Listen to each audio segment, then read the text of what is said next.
Hi, everyone. So I'm here to talk to you about how you as student athletes can contribute to the Guelph Griffins athletic community in a really positive way. As student athletes, we're all automatically entering a new pre-existing community that we haven't been a part of before, where we become a part of something that's much greater than ourselves and have the opportunity to be surrounded and supported by a lot of like-minded people. We can find support in the university through our coaches, our professors, and other athletes as well. And we as student athletes have a duty to kind of contribute and support one another through our whole university experience.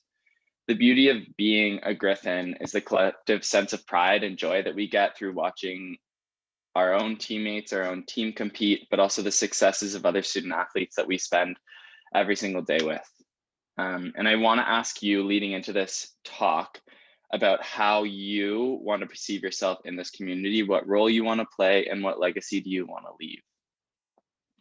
So to start things off, I just want to ask, who are we?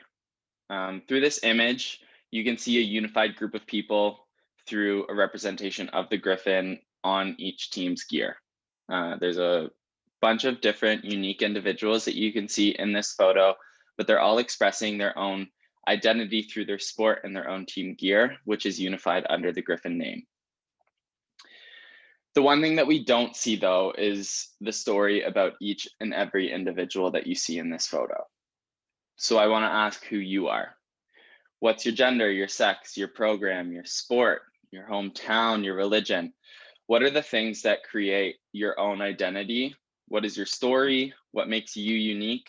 And what legacy do you want to leave here at the University of Guelph? I kind of want to talk quickly a bit about myself to give you context for why I chose to do this topic for this presentation. So I came into the University of Guelph with the sole identity of being a swimmer. I feel like a lot of people identified me as solely that. A lot of people just knew that my lifestyle revolved around swimming.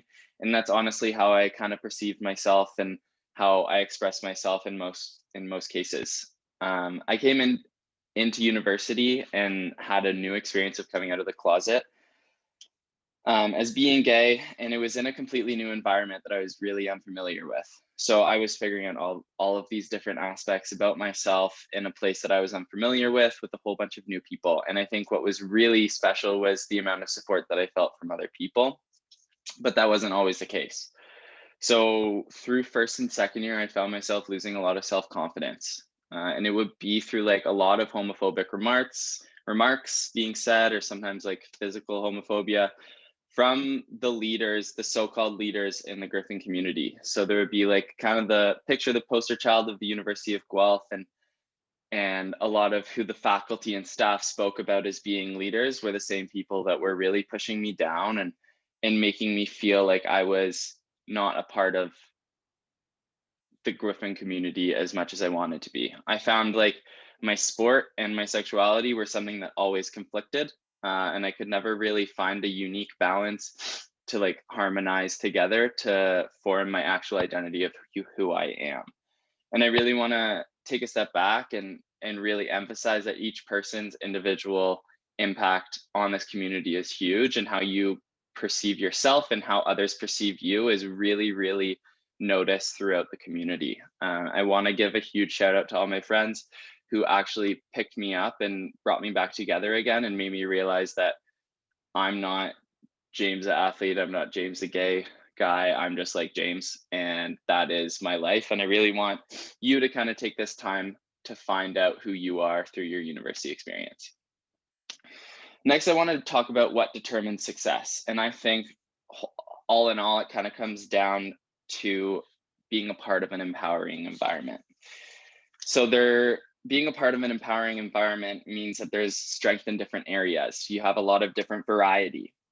A team is only as strong as its weakest player, and you have the power to decide whether you want to be the person who helps that person up and brings them up to raise the whole team's goal, or you want to be that person who notices the weak person and pushes them down.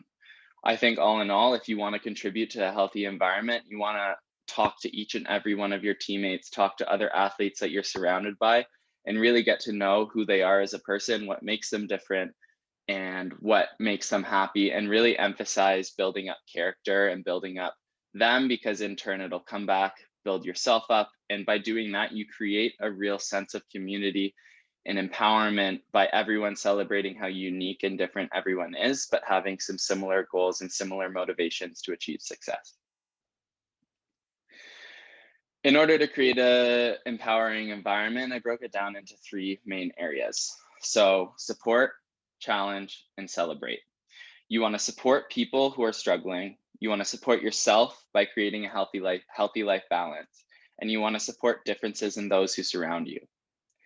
You want to challenge people when they need to be challenged. And that can be athletically in training, or it can be through personal experience. If you're seeing someone who's displaying some pretty negative actions or negative words or using language, I want you to challenge that. I want you to go out and I want you to confront them and be like, hey, I don't think this is gonna be helpful in inducing and creating an empowering environment.